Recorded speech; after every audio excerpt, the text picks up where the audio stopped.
네, 시장의 문을 쉽게 열어보는 주식학개론 시간입니다.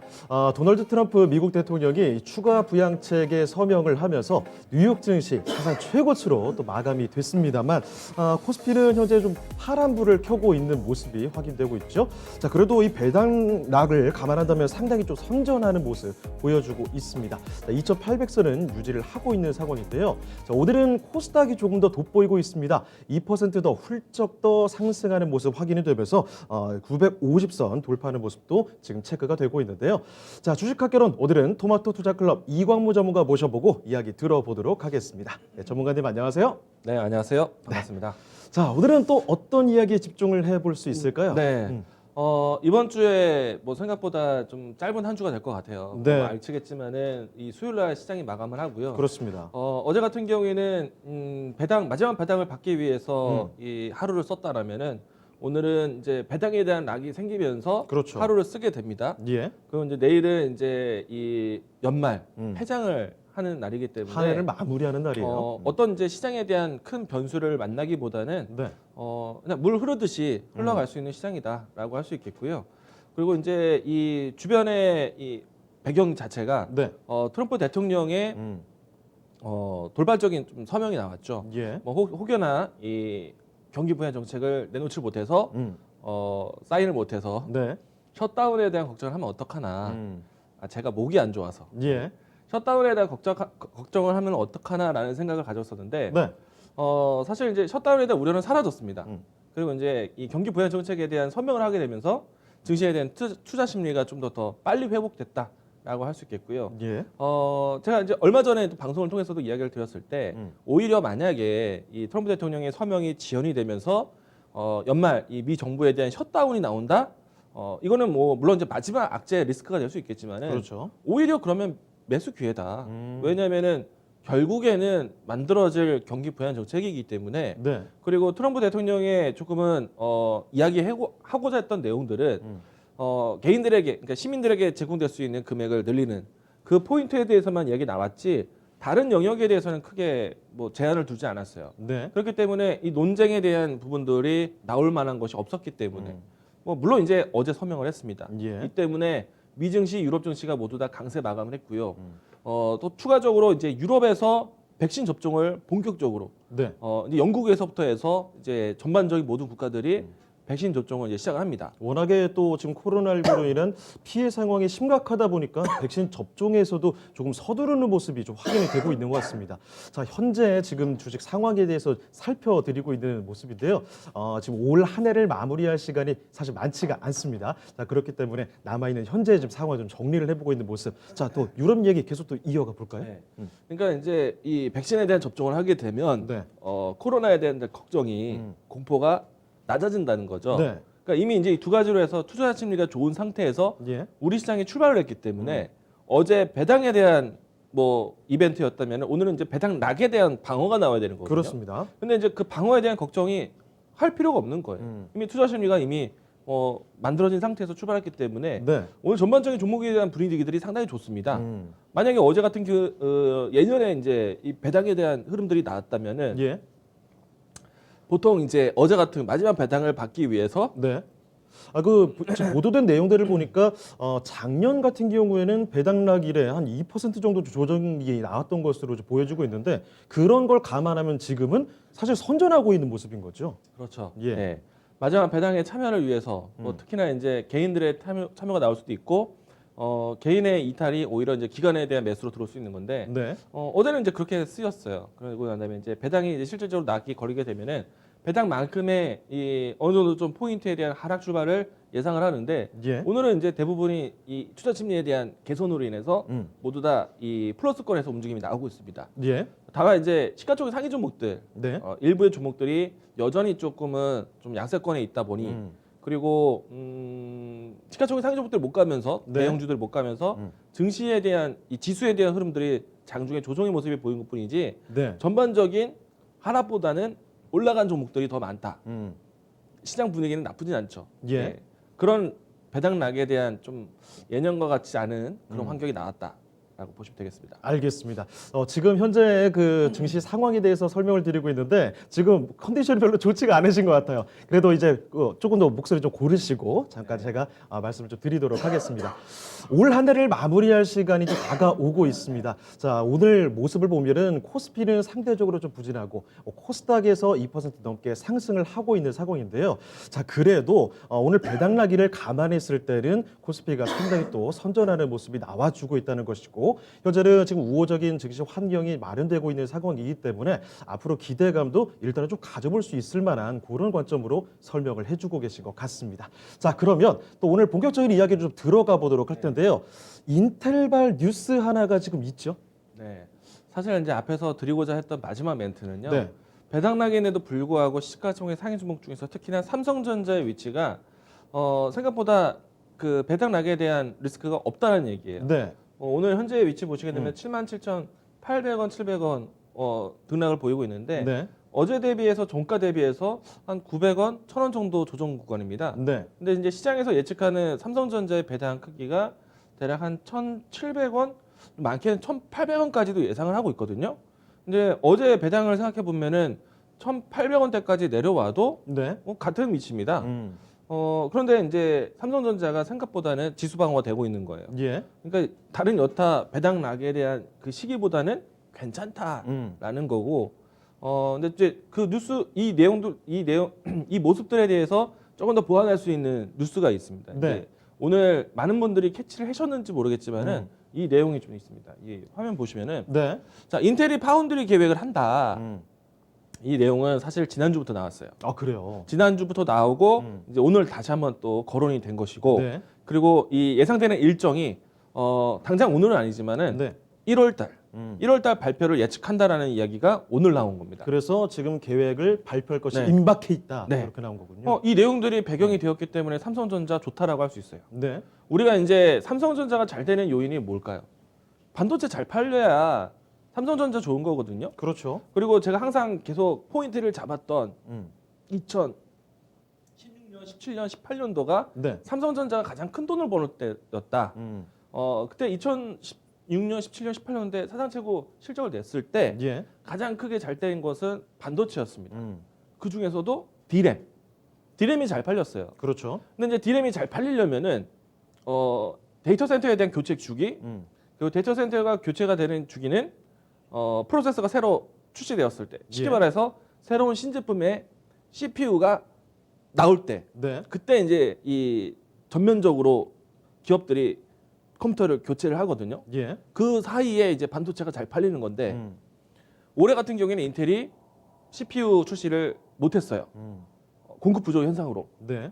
그런데 이제 인텔이 그 공급 부족에 대한 해법을 자체 생산에 대한 부분들이 아니라 파운드리에 대한 위탁 계획을 준비한다. 예. 그러면은 인텔에 대한 출시 기대감이 반도체 디램에 대한 사용을 불러일으킬 거고 추가적으로 인텔의 파운드리 계획이 나오면 대부분 TSMC에게 받아옵니다. 네.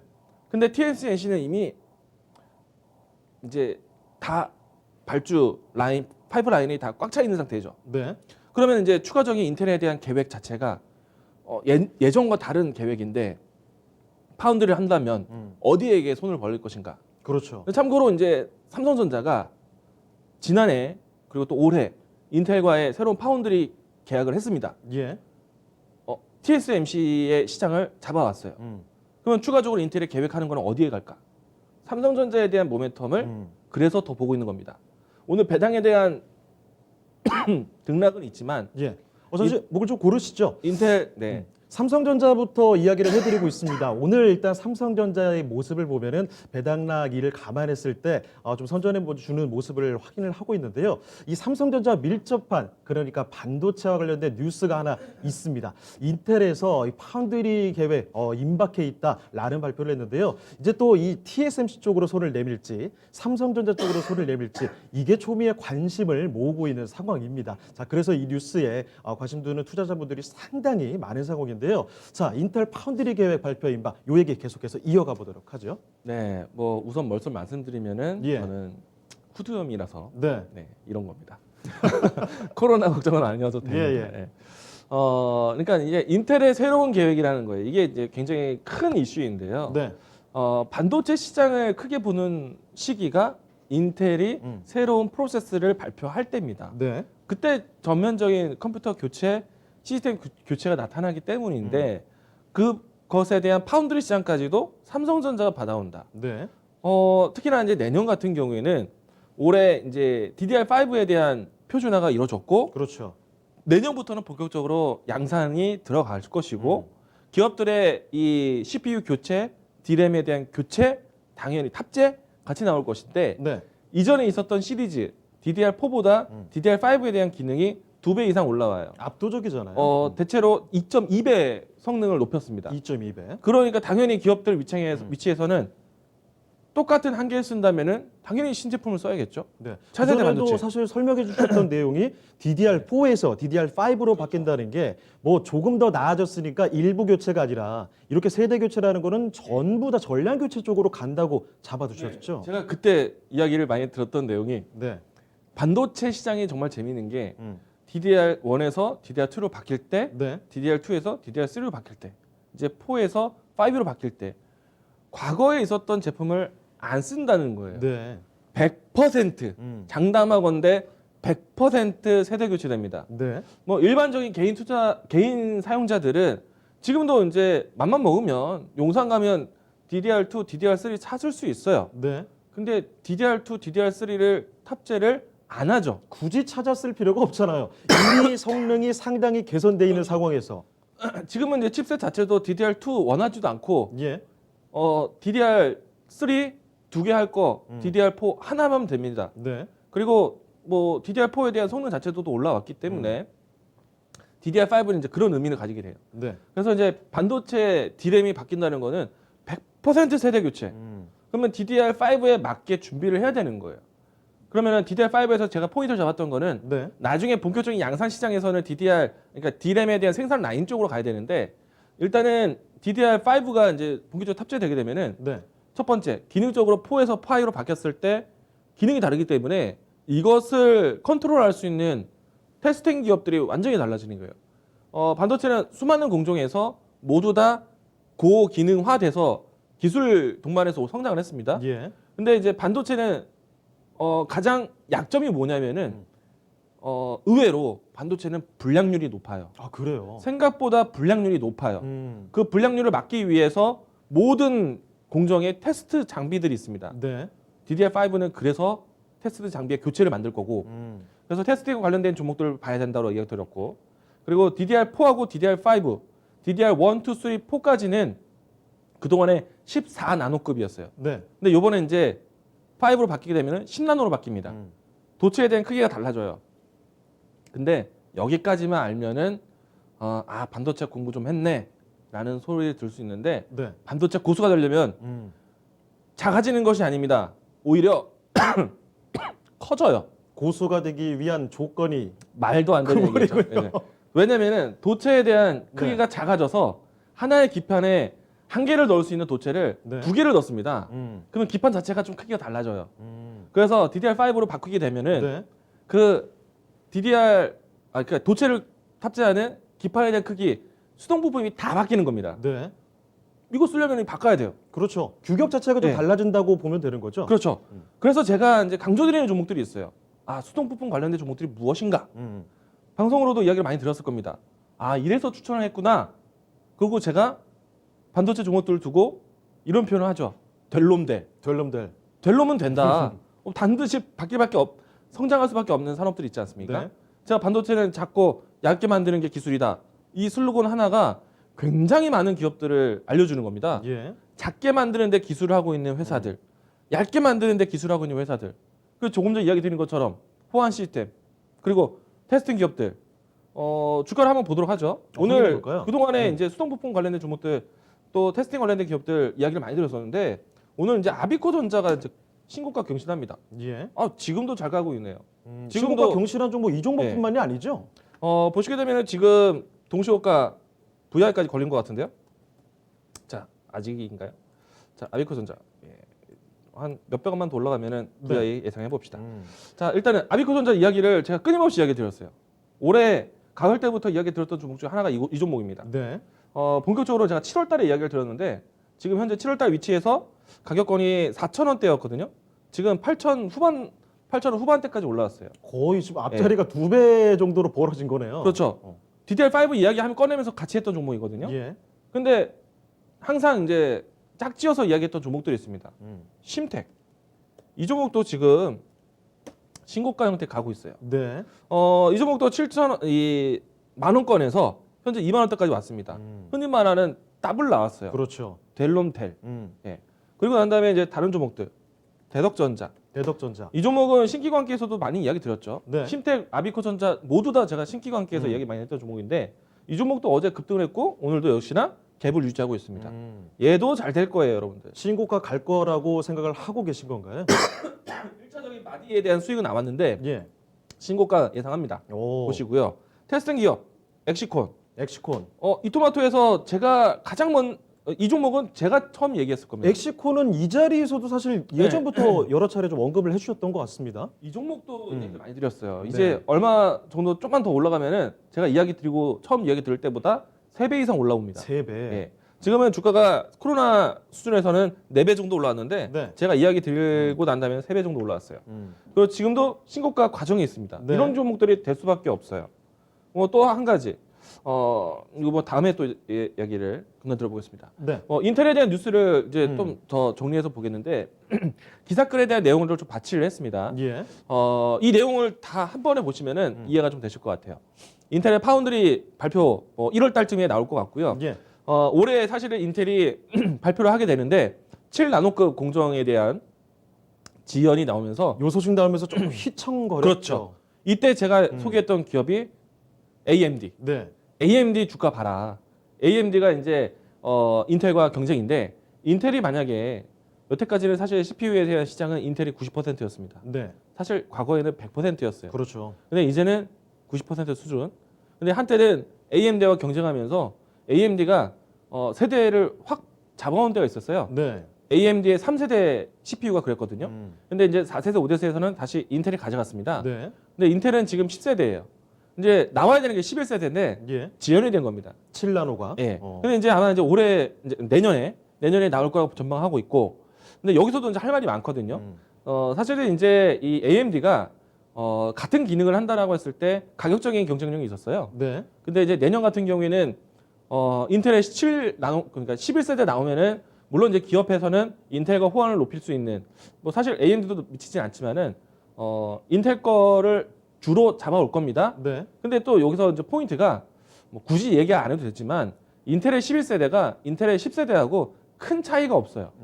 이 컴퓨터 조립하시는 뭐 시청자분들은 아마 좀 아실 것 같아요. 네. 아직 안 나왔지만은 그 이미 이제 가이던스를 보게 되면은 인텔 11세대가 10세대하고 큰 차이가 없습니다. 아, 그러면 기대감도 그만큼 좀 낮아진 그렇죠. 상황인가요? 그러면 이제 AMD에 대한 라인이 조금 더 잘 팔릴 수가 있어요. 지금도 잘 팔리고 있습니다. 네. 근데 이제 AMD의 5세대가 오히려 낫다는 거죠. 그리고 이제 나중에 12세대와 AMD 6세대로 전환하게 되면은 좀 이제 크게는 달라질 수 있는데 네. 그 부분에서는 좀 포인트를 드린다면은 AMD 관련된 종목을 보아도 괜찮겠다. 인텔에 대한 관련된 종목을 보는 것도 좋지만 네. AMD 관련된 종목을 보는 것도 반대로. 괜찮다. 오. 근데 우리나라 기업에서 AMD를 따라가려면은 AMD와 협력되어 있는 부품 회사들은 사실 많이 없어요. 네. 대부분 다른 쪽에서 있으니까. 근데 AMD 관련된 팹리스 기업들이 있습니다. 이건 되게 좋아요. 오. 예, 참고로 보시면 좋을 것 같고. 네. 그리고 이제 파운드리에 대한 계획이 1월 달에 어떻게 나올지는 봐야겠지만 네. 아마도 자체적인 생산에 대해서는 해결할 수 없으니 위탁 생산에 대한 부분들이 진행될 수밖에 없을 것 같고요. 예. 그리고 이제 뭐 파운드리 이제 앞으로 이제 어떻게 채워갈 것이다. 사실 이 반도체 그러니까 CPU를 원하는 기업들이 어마어마하게 많잖아요. 구글, 아마존, 애플, 뭐 퀄컴 뭐 다 필요한 건데 페이스북까지도 그 일정을 모두 다 축적시킬 수 있느냐? 못했기 때문에 지금 인텔이 욕을 먹은 겁니다. 네. 근데 이제 그것을 채우기 위해서 이제 파운드리 위탁 생산을 준비하는 거잖아요. 그러면 이 일정이 미리 나오게 돼요. 네. 그 말은 파운드리를 따냈을 때 어느 정도의 물량에 대해서 확보가 된다는 얘기예요. 네. 그러면 그 확보된 가이던스만 본다면은 시장에 대한 눈높이가 바로 정해질 거예요. 그 내용은 삼성전자에 가깝다. 라고 보시면 좋을 것 같고요. 이 때문에 오늘 삼성전자 괜찮은 거죠. 네. 다른 내용들도 보게 되면은 뭐 조금 전에 이야기 드린 것처럼 파운드리 팹리스에 대한 얘기를 잠깐 언급했잖아요. 파운드리를 그러니까 이 위탁 생산을 하겠다. 네. 자체 생산이 아닌 위탁 생산을 한다. 그러면은 설계 능력을 내가 설계하지만은 너를 만들어. 모두 다 이렇게 할 수가 없어요. 설계에 대한 내용을 공유할 수밖에 없습니다. 예. 그러면은 그 공유 자체에 위탁 생산하는 기업 입장에서는 팹리스 협력이 돼요. 사실은 어떻게 보면은 기술 공유가 되는 거겠죠. 그럼 우리나라에서 만약에 이걸 따온다, 팹리스에 대한 기업에 대한 관심도 높아질 수 있는 거예요. 예. 그냥 안 오거든요.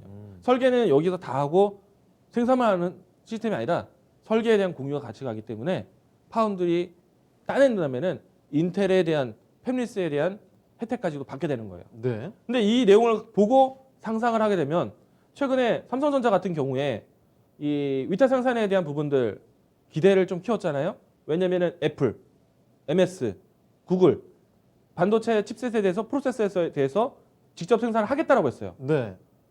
직접 개발인 거죠. 정확히 말하면. 그러면 본인들이 이제 설계를 하고 위탁 생산 체계에 대한 맡기겠죠. 파운드를 맡기겠다. 그거를 TSMC가 꽉 차 있으니 삼성전자에게 옮겨올 가능성이 크다라고 해서 삼성전자 잘 갔잖아요. 네. 그러면 또 똑같아요. 자체 생산에 대한 개발, 파운드를 넘기면 팹리스에 대한 협력. 팹리스 기업들을 이제 볼 수 있는 거예요. 사실 우리나라 팹리스 기업들은 한정적이었습니다. 근데 이 내용 뉴스가 나온다라면은 팹리스 기업들 봐도 돼요. 네. 우리가 이제 반도체 관련된 종목들 봤을 때 반도체 전공정, 후공정, 대부분 D램 혹은 낸드, 시스템 반도체 이런 단어들 봤지만 팹리스에 대한 단어를 별로 언급 안 했어요. 네. 이젠 보셔도 돼요. 왜? 뭐 많은 기업들이 자체 생산하겠다라고 얘기가 나왔기 때문에 그 내용은 자연스럽게 팹리스 기술 성장에 도움이 된다라고 보시면 되겠고, 이 팹리스에 대한 성장이 나오면은 우리나라 기업들이 이제 미국과의 공유, 사실 대부분의 팹리스 설계 기업들이 미국에 있어요. 네. 그럼 미국 시장 진출에 상당히 도움이 또 되겠죠. 예, 이분 참고하시면 좋을 것 같고, 뭐 당연한 내용이지만은 7나노급에서는 두 회사밖에 할 수가 없습니다. 그렇죠. 기술력을 갖춘 회사가 두 회사밖에 없어요. 유의한 거죠. 예, 이 두 개 회사밖에 없습니다. 근데 TSMC가 꽉 차 있으니, 네. 꽉 차 있다는 걸 알고 있으니 뭐 당연히 삼성전자 예측하는 거죠. 예, 이런 내용들이 오늘 그리고 또 지난주에 얘기가 나왔기 때문에 반도체가 좋다. 근데 이 내용들이 정말 풀린다면은 내년에 반도체는 얼마나 좋을까? 그래서 반도체는 하나의 유행처럼 지수를 끌고 왔는데 네. 이 트렌드가 메가 트렌드로 봐야 된다라고 얘기 드렸죠. 그래서 제가 이런 얘기 했습니다. 올해보다 네. 내년이 좋은데 그리고 내년보다 내후년이 더 좋다. 음. 그런 이야기를 했기 때문에 제가 반도체를 자신 있게 설명할 수 있는 거예요. 델롬대. 네.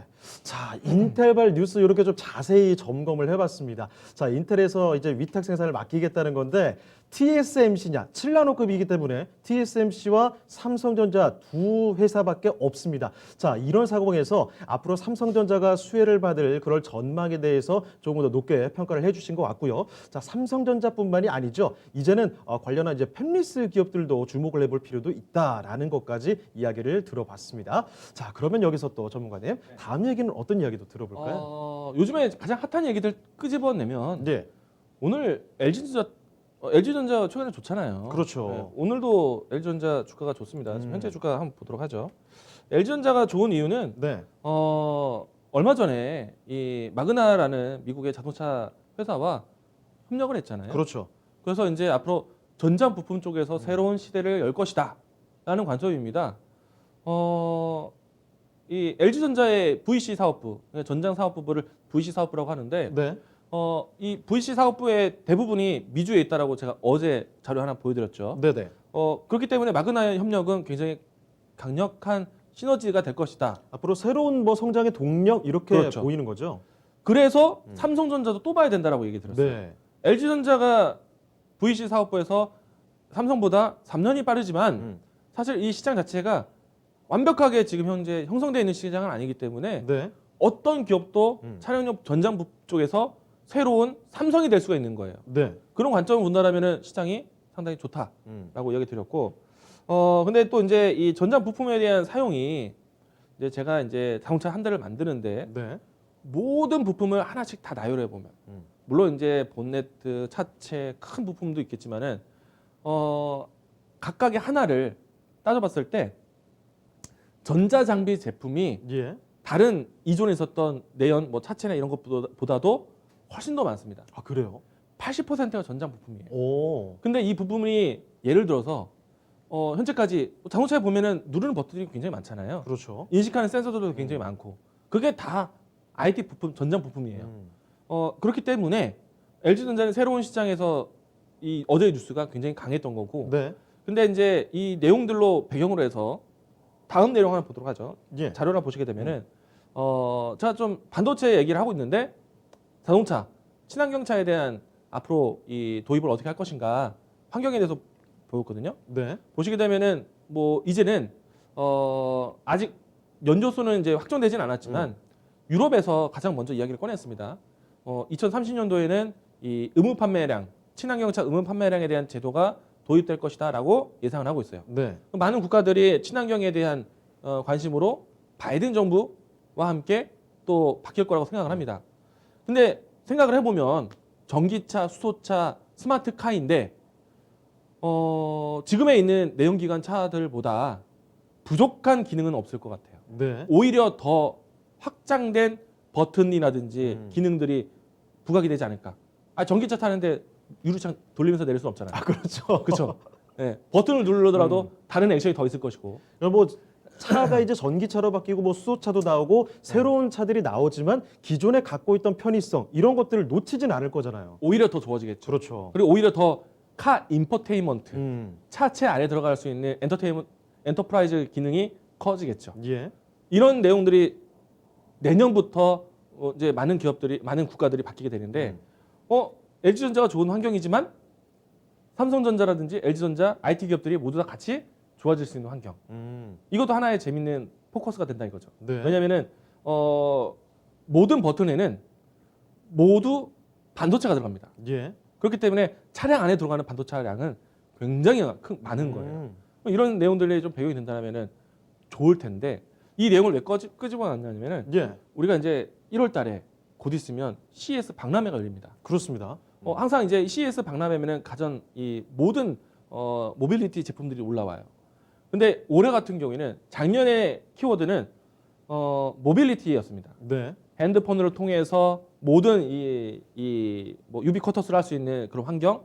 근데 올해 이제 내년에 예상해 보면은 자율주행, 스마트카, 네. AI 이 키워드들이 주제가 될 것이다라고 저는 예상하고 있어요. 아직 발표도 하진 않았습니다. 네. 그런 시대가 오게 되면은 정말로 이제 자율주행에 대한 환경에 대해서 조금 더 가까워지는 거거든요. 그러면은 그 자율주행에 대한 연결을 누가 하느냐? 반도체가 한다 이거죠. 그렇기 때문에 이 차량 전장에 대한 얘기를 꺼냈지만 내년부터 당장 내년부터 새로운 먹거리에 대한 관점 자체가 사실 새로운 주제가 나타날 것이고 그 기본에는 반도체가 있다. 이야기를 드리고자 했습니다. 네. 이 갑작스럽게 반도체 얘기하다가 친환경차 얘기 나오니까 갑자기 주제가 바뀐 건가라고 생각하시는 분들도 계실 것 같은데 이게 이유가 있었습니다. 친환경차들 새로운 이 자동차에 들어가는 전자 장비들이 많이 있습니다. 여기에도 반도체가 들어갈 수밖에 없기 때문에 이쪽에도 기대를 해볼 수 있을 것 같다라는 측면 기억을 해두시고요. 또 다음 이야기는 어떤 이야기 준비해 주셨을까요? 결국에는 제가 이제 증시가 좋을 때 네. 성장주가 좋다는 표현을 많이 썼어요. 왜냐하면은 시장이 안 좋을 때는 안전한 종목을 찾게 돼요. 네. 망하지 않는 회사를 찾게 되고 실적주를 찾게 됩니다. 근데 증시가 좋아지는 방향, 상승하는 방향으로 가게 되면은 여기서 앞으로 더 커질 수 있는 네. 미래에 대한 먹거리를 찾게 돼요. 그래서 증시가 좋은 분위기에서는 성장주가 조금 더 시세 차익에 대한 탄력이 생깁니다. 예. 성장주에 대한 탄력은 미래에 대한 꿈만 꿀 수 있는 재료가 아니에요. 여기에 추가적으로 기업에 대한 투자. 그래서 제가 최근에 항상 이야기 드렸던 성장주들은 새로운 이제 미래의 먹거리 그리고 기업의 투자 같이 나오는 트렌드를 잡자 네. 이런 표현을 많이 썼거든요. 이 내용은 결국에는 우리가 지금 삼성전자에 대한 환경에 대해서 이야기를 드리고 있는데 반도체가 잘 될 수밖에 없는 거는 많은 기업들이 반도체가 많이 쓰일 수밖에 없는 대부분 컴퓨터에 쓰이기 위해서 네. 구축하는 거잖아요. 데이터 센터 구축의 투자를 많이 한다는 얘기예요. 그만큼 많은 회사들이 그렇죠. 반도체가 쓰일 수밖에 없는 환경을 조성해 주고 있다. 맞습니다. 이 말씀이시죠? 실질적으로 우리가 시스템 반도체라는 관심이 높아지고 네. 파운드리라는 단어에 대해서 관심이 생기고 TSMC라는 회사를 알게 되는 것도 삼성전자가 공격적인 투자를 했기 때문에 네. 대규모 자금을 썼기 때문에 쓸 것이라고 전망을 했기 때문에 그래서 이제 시장이 형성이 된 것인데 그 형성된 시장에 대한 또 다른 시장이 이와 같이 주요 기업들에 대한 투자. 그렇기 때문에 삼성전자는 봐야 된다라는 것이고요. 네. 다음 자료로 넘어가 보도록 하겠습니다. 이거는 이제 제가 앞전에 있었던 다른 방송에서도 얘기 들었지만은 다음 네. 자료 보도록 할게요. 앞에서 이야기 드렸던 이 서버에 대한 투자 계획입니다. 네. 지금 집중할 수밖에 없는 내용이 과거보다 확실히 올해 또 내년 투자가 좀 집중되어 있어요. 도표가 좀 기간에 좀 차이가 있지만은 예. 이유는 코로나 사태가 어떻게 보면은 미래 산업에 대한 기술을 앞당겼습니다. 네. 어떻게 보면은 우리가 언택트 그러니까 재택근무를 하면서 화상 회의와 그리고 또 의료기술 쪽에서 원격 진료에 대한 여러 가지 이야기들을 앞당겨 왔습니다. 그렇죠. 온라인으로 무언가 활동을 그렇죠. 하는 일들이 굉장히 많아졌잖아요. 급격하게. 온라인 교육에 대한 환경도 바뀌었고 그리고 모빌리티에 대한 사회를 정말 빨리 구현시켰죠. 그렇죠. 뭐 예를 들어서 이 데이터 스트리밍에 대한 서비스도 달라졌고 예. 넷플릭스 유튜브가 활성화되는 그런 시장처럼 어떤 이제 시장에 이런 컨텐츠를 쓰기 위한 환경을 기업들이 투자를 할 수밖에 없게 된 거예요. 네. 그래서 이와 같이 투자에 대한 규모가 굉장히 급격하게 성장을 했다. 결국에는 컴퓨터를 많이 설치해야 된다는 얘기예요. 네. 정보를 많이 비축하고 그 정보를 빠르게 연결시킬 수 있는, 지원할 수 있는 그런 시스템을 구축해야 되는데 투자를 지금 집중하고 있기 때문에 올해 그리고 또 내년 이와 같은 이제 주요 기업들이 투자를 하는 시기에 반도체가 될 수밖에 없다. 다시 한번 강조를 드리겠습니다. 네. 자, 구글에서도 마이크로소프트에서도 아마존에서도 뭐 여러 가지 우리가 다 익히 알고 있는 회사들에서 이 반도체가 쓰일 수밖에 없는 그런 환경을 조성하고 있다는 사실까지도 저희가 확인을 해봤습니다. 자, 요 다음 이야기는 또 어떤 이야기 해볼까요? 다음 장을 네. 보겠습니다. 또 다음 장이요? 예, 이 장은 뭐 일본의 국산화에 대한 자료였고요. 다음 네. 장 보시게 되면은 결국에는 제품에 대한 가격도 올라가면은 좋은 거거든요. 수요도 이제 앞으로 흔들림이 없을 것이다 이 그렇죠. 얘기군요. 수요가 많이 찾게 되면은 공급은 이제 수요를 미쳐서 따라가게 되는데 네. 사실 이제 공급이 먼저 재고가 만들어지면서 수요에 대한 요청을 해주겠죠. 물론 이제 수요를 보면서 공급을 조절하겠고 네. 그리고 이제 수요자가 이렇게 많아지게 되면 수요가 이렇게 늘어나게 되면은 당연히 이 가격 롤리, 희소성에 대한 롤리로 인해서 가격이 좋아지는 거죠. 상반기 때는 디램 가격 좋았어요. 네. 왜냐면은 코로나 때문에 공장이 문을 닫으면 어떡하지라는 걱정하에 반도체를 필요하는 기업들이 발주를 일찍 했어요. 네. 그래서 그 덕분에 가격도 올랐습니다. 그 효과가 삼성전자 실적에도 도움이 됐고요. 근데 3, 4분기 때는 이미 발주를 많이 했던 가격들이 있었기 때문에 3, 4분기 때는 그 물량들이 좀 줄었어요. 네. 그래서 가격이 내려왔죠. 그것처럼 이제 수요와 공급의 논리에 의해서 수요가 늘어난다면 앞으로 늘어난다면 반도체 가격에 대한 상승 예측이 되겠죠. 근데 여기서 이제 낸드 같은 경우에는요 공급 부족 현상까지 나타나고 있어요. 제가 지난번에 도표 긴 거 하나 보여드린 적이 네. 있습니다. 유일하게 내년 올해 3분기와 내년 그리고 내후년의 초반까지 낸드 플래시에 대한 수요량은 높은데 공급이 네. 못 따라가는. 오. 그러니까 공급 부족 현상이 이제 낸드에 나오는 거죠. 수요는 이렇게 점점 늘어날 것으로 전망이 되고 있고 공급이 이렇게 줄어든다면 당연히 낸드 가격 쪽에서는 상당히 좀 가격 상승에 대한 압력이 있겠네요. 기업에 대한 유리한 시장이 되는 거겠죠. 또 이제 또 한 가지. 그러면 이제 그 시장에 지금 가장 기술력에 위에 있는 회사는 삼성전자, TSMC밖에 없는데 예. 그 시장이 지금 TSMC와 삼성전자가 양분해 되어 있습니다. 그리고 이제 앞으로 이제 시스템 반도체 쪽에서 파운드리 시장 자체가 기존에 있었던 시장보다 고기술화, 고기능화가 됐어요. 예. 그래서 이제 점차 반도체는 작고 기능은 높으며 이제 작고 기능은 높은 그런 형태로 가게 되는데 그걸 할 수 있는 회사는 삼성전자, TSMC 시장이 양분해 돼 있는데 이 네. 두 회사밖에 없어요. 그런 시장이 이제 앞으로 나온다라는 것이고요. 그러면 이제 삼성전자는 견제해야 되는 이제 기업은 TSMC 하나. 그렇죠. 그럼 TSMC가 무엇을 하는지를 우리가 지켜보자. 제가 예전에 한번 TSMC의 계획에 대해서 제가 강의한 적이 있어요. 네. TSMC가 어디에 투자를 하고 있는가에 대해서 지난번에 강의를 좀 했습니다. 예. 그 내용들을 좀 이제 하나 더 다시 한번 또 갖고 오면은 네. 간략하게 갖고 오겠습니다. 이제 TSMC의 이제 그 패키징에 대한 투자를 굉장히 많이 하고 있어요. 이미 이제 생산 라인에 대한 부분들은 갖춘 상태에서 기술을 이제 미세화하고 마지막 최종의 파운드리에 대한 포장 패키지 시장이 중요한데 네. 그냥 예시로 이야기 드린 겁니다.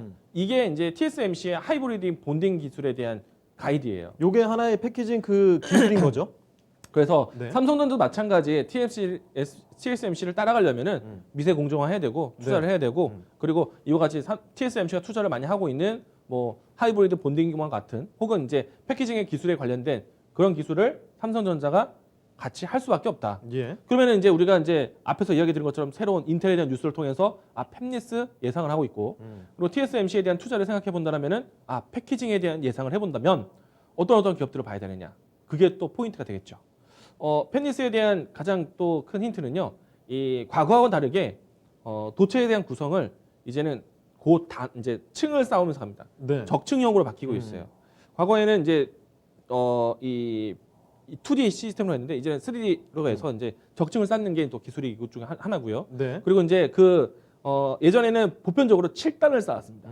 근데 지금은 그 단수가 굉장히 높아지고 있죠.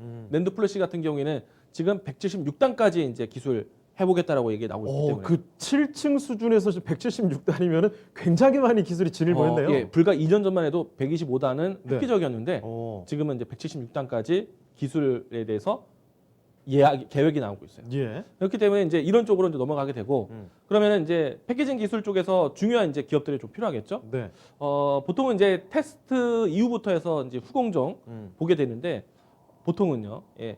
보게 되는데 그 안에 들어갈 수 있는 뭐 소재에 대한 다변화.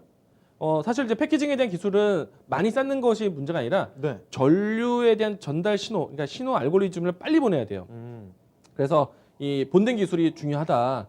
예전에는 어떤 이제 물건에 대해서 하나하나 실로 엮었다라면은 네. 그 실로 엮는 그 길이마저도 정보 전달의 시간이 늦다. 이거를 바로바로 붙이자. 네. 그 기술이 이겁니다. 그래서 본딩이라고 돼 있는 거예요. 예, 본딩 기술. 그래서 예전에는 실처럼 엮었다 해서 네. 와이어 본딩이라고 했고 예. 지금은 관통 기술이 되어 있는 거죠. 그런 것들을 보게 되면은 그 관련된 장비를 만드는 회사들은 앞으로 잘 될 수밖에 없겠죠. 네. 그 장비를 쓴다면 그 장비에 들어가는 부품들이 또 잘 될 수밖에 없겠죠. 그리고 그 부품들이 최근에 와서는 소재를 실리콘 카바이드로 바꾸고 있는데 그러면은 실리콘 카바이드 관련된 소재 기업들도 잘 될 수밖에 없죠. 예. 그러니까 트렌드를 좀 알아간다면 종목은 너무나 쉽게 보이는 거예요. 예, 그런 이야기를 하고자 했습니다. 네. 자, 지금 말씀드리는 내용들 앞으로 어떤 기능들이 강화가 되는지 그리고 반도체 핵심적인 부분 앞으로 주목해 봐야 될 기업들이 어떤 쪽에 관련된 기업인지 그 얘기를 말씀드리고 있는 겁니다. 자, 반도체 얘기 쭉 설명해 드리고 있는데 여기서 더 뭐 이야기 들어볼 부분들이 있을까요? 네, 그래서 결국에 이제 후공정에 대한 시장 규모가 네. TSMC도 또 삼성전자도 이제 기대를 하고 있기 때문에 예. 예년의 성장률보다 지금 앞으로에 대한 시장 성장률을 그 기울기를 굉장히 크게 보고 있어요. 네. 그런 설명이 이 자료에 있다는 것이고요. 다음 자료도 하나 보도록 하죠. 네. TSMC 제가 예전에 TSMC 강의할 때 썼던 네. 자료 중 하나인데 TSMC가 그 동안에 파운드리 전체적인 이 규모가 언제 그 매출 규모가 어떤 규모를 가지고 있었냐. 여러분들 보시게 되면 요즘에 10나노, 7나노, 5나노 얘기 많이 하잖아요. 네. 7나노부터 이제 EUV 공정이 들어가는 조금 이제 다른 영역입니다. 예. 7나노급을 할 수 있는 회사는 몇 개 되지 않아요. 그래서 두 개? 전 세계 5개. 5개. 전 세계 5개밖에 되지 네. 않습니다. 그런데 이제 생산 라인을 많이 갖추고 있는 회사는 네. TSMC와 삼성전자밖에 없어요. 5나노급은 회사 2개밖에 없습니다. 네. TSMC, 삼성전자. 근데 이제 나머지 보시게 되면은 우리는 요즘에 계속 10나노하고 7나노 뉴스를 많이 봤지만 TSMC는 지금도 90나노도 있고 65나노도 있고 40나노도 있고 28나노도 있고 20나노도 있어요. 뭐 굉장히 다양하게 있네요. 그렇죠. 근데 이제 불과 몇 년 전만 한다면은 5나노는 없었고 7나노도 없었고 10나노도 없었어요. 그리고 16나노 쓰이는 반도체도 별로 없었어요. 네. 대부분 28나노, 20나노, 28나노밖에 없었어요. 근데 지금은 이제 바뀐 거예요. 예. TSMC도 미세화로 바뀌었고. 그런데 여기서 이제 지금 새로운 경쟁이 되어 있는 게 7나노하고 5나노. 특히나 오나노 같은 경우는 규모가 이제 둘 합쳐서 43%입니다. 네. 그러면 이 TSMC의 전체 43% 비중밖에 안 되는 이 분야. 그러니까 TSMC도 아주 공격적으로 이쪽을 더 넓히기 위해서 투자를 하고 있고요. 네. 그러니까 TSMC가 이미 90% 잡았다라면은 우리는 90% 대부분 미세 공정화야. 그러면은 이 시장이 너무나 탄탄하지만 아직 크지 않기 때문에 네. 예. 주력이 원래 28나노, 20나노였기 때문에 5나노, 7나노는 아직 완벽하게 열리지 않는 시장. 여기서는 삼성전자가 경쟁을 그렇죠. 해볼 수 있다. 경쟁을 있다. 지금 해볼 수 있다. 어. 그렇기 때문에 삼성전자가 하루빨리 투자를 계속 공격적으로 하는 겁니다. 예. 이 시장이기 때문에 TSMC를 좀 비교하면서 본다면 삼성전자의 투자가 이해가 되고 삼성전자의 투자의 방향 어디에 할 거냐 이쪽이다. TSMC 이쪽에 돈 투자하고 있는데 삼성전자 어디다 할 거냐 또 이쪽에 보셔야죠. 그렇게 되면 이제 제가 작년부터 소개를 많이 했던 네. EUV 반도체 미세화 반도체는 작고 얇게 만드는 게 기술 이쪽으로 가게 되는 겁니다. 너무나 쉽죠. 네. 이야기만 준비한다면 종목을 찾는 거는 너무나 쉬워요. 트렌드는 이렇게 봅니다. 네, 점점 더 얇게 하는 기술들이 강화되고 있습니다. 뭐 7나노 이제 5나노까지도 나오고 있는데요. 특히나 이렇게 7나노, 5나노 이렇게 얇은 데서는 TSMC와 경쟁할 수 있는 회사 삼성전자 정도라는 거. 그래서 삼성에 대한 기대가 좀 커지는 것 같습니다. 자, 그리고 그 다음에 또 어떤 이야기 들려주실까요? 이제 그 미세 공정화에 대한 이제 공정을 가기 위해서 네. 이제 TSMC에 대한 투자라든가 삼성전자의 투자는 어디에 집중되고 있는가 그거를 비교해드리는 사진인데요. 네. SK 하이닉스도 최근에 와서 이제 이천 공장에 대한 투자 얘기 나왔습니다. 네. 삼성전자 또 SK 하이닉스에 대한 이제 가이드 어떻게 보면은 내년에 많이 집중되어 있어요. 새로운 증설이지 않습니까? 네. 그럼 증설되는 과정에서 들어갈 수 있는 장비 회사들, 그 증설 이후에 꾸준하게 소비될 수 있는 이 소재 회사들, 부품 회사들. 네. 우리가 그동안에 2019년도, 2020년도 반도체 놓쳤다고 아쉬워할 게 아니다. 네. 예, 아직도 준비가 되어 있다. 내년을 보자, 내후년을 보자 이야기를 드린 거였거든요. 예. 사실 지난해 제가 가장 크게 수익 났던 게 FST, SNST 이들 종목들이 10배 갔거든요. 네. 근데 그런 종목들처럼 갈 수 있는 시장이 내년에 열려 있다는 얘기예요. 아직도 좀 희망을 가지시고 기대를 하시고 좀 보자 이야기를 드리고자 이 투표를 가지고 왔습니다. 네, 삼성전자 그리고 SK 하이닉스 계속해서 내년도에도 투자 계획들이 이렇게 있습니다. 자, 그리고 내년 반도체 업황에서 주목할 만한 이슈들 마지막으로 간단히 좀 챙겨볼까요? 원래 이제 올해 3분기 때 네, 가을에 나왔으면 예. 아마도 이제 그 속도를 좀 빨랐을 텐데 아쉽게도 그 지연됐다는 얘기도 많이 나왔고. 네. 근데 내년에는 반드시 나오겠죠. 네. 근데 이제 인텔만뿐만 아니라 AMD에 대한 이 프로세서에 대한 출시. 사실은 이 프로세서가 꼭 서버, PC용만은 아니거든요. 네. 이 AP, 그러니까 모바일 AP, 스마트폰 쪽이라는 부분들도 다른 영역이 있을 테니까 그런 부분들이 나온다라면은 신제품에 대한 효과, 칩셋에 대한 변화 당연히 나올 거고요. 그리고 또 하나 이제 기대를 하는 것이 이제 두 번째. 차세대 반도체라고 해서 제가 DRAM, DDR5, 3D 낸드 플래시 이야기를 많이 드렸지만은 네. 차세대 지능형 반도체 투자. 이게 뭐냐면은 AI 기능이 들어가는 거예요. 뭐 이 PCU, 뭐 NPU 이런 단어들을 많이 언급할 것이고요. 네. 이를 통해서 이제 투자가 나오는데 정부에서도 이 분야에 대한 투자를 올해 가을쯤에 발표를 했습니다. 아마도 내년부터는 본격적으로 이제 이런 이 투자에 대한 방향성이 나올 거기 때문에 예. 이 단어 그대로입니다. 예, 차세대 지능형 반도체. 요걸 키워드를 잘 기억하시고 메모하신다라면은 내년에 반도체 새로운 먹거리 네. 준비하실 수 있습니다. 네. 자, 이렇게 해서 오늘 반도체 현재 흐름과 함께 내년도에 또 주목할 만한 이슈까지도 정리를 해봤습니다. 자, 그럼 오늘 도움 말씀 주신 이관부 전문가는요, 여기서 인사드리겠습니다. 네, 전문가님 고맙습니다. 네, 고맙습니다. 자, 주식학개론 이제 마무리할 시간 다가왔습니다. 저희 강의가 좀 진행되는 동안 코스피는 현재 뭐 상승으로 좀 전환되는 모습도 확인이 됐고요. 코스닥 3% 가까이 더 상승폭을 높여가는 모습 확인이 됩니다. 자, 오늘 주식학개론 여기서 마치도록 하겠습니다. 지금까지 다양한 투자 판단에 대한 도움 말씀드렸습니다만 특정 종목의 상승과 하락을 보장하지 않습니다. 이 점 명심해 주시고요. 저희는 내일 이 시간에 다시 뵙겠습니다. 고맙습니다.